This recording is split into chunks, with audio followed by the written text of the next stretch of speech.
Qui sont ou que sont les étoiles qui tombent du ciel? L'ouverture du 6e sceau marque le début des événements visibles de l'Apocalypse pour l'homme. Nous lisons Apocalypse 6 versets 12 et 13. Puis je vis l'agneau ouvrir le 6e sceau et il y eut un violent tremblement de terre. Le soleil devint noir comme une toile de sac, la lune tout entière devint rouge comme du sang. Les étoiles du ciel s'abattirent sur la terre, comme font les fruits verts d'un figuier secoué par un gros coup de vent. Il devient clair que la guerre de Dieu a commencé. Les gens paniquent. Au chapitre 8, Jésus ouvre le 7e sceau. 7 trompettes sont distribuées, lorsque les 4 premières trompettes sonnent, le feu mêlé au sang tombe et d'autres étoiles tombent du ciel, la lune et le soleil ne donnent plus un tiers de leur lumière. Les cieux sont ébranlés.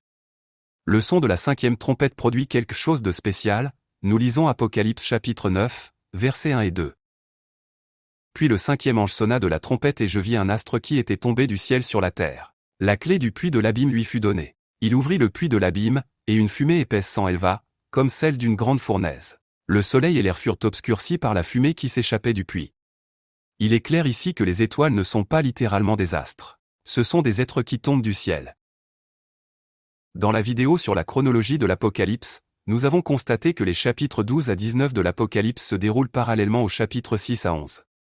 Au chapitre 12, verset 7, nous lisons la cause de la chute des étoiles sur la terre. Nous lisons.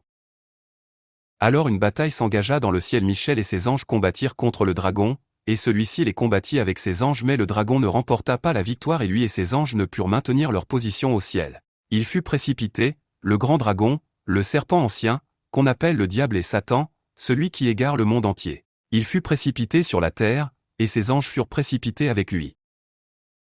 Le début visible de la révélation pour l'homme est lorsque Satan est jeté hors du ciel. Les étoiles qui tombent, c'est le Satan et ses démons qui sont jetés hors du ciel.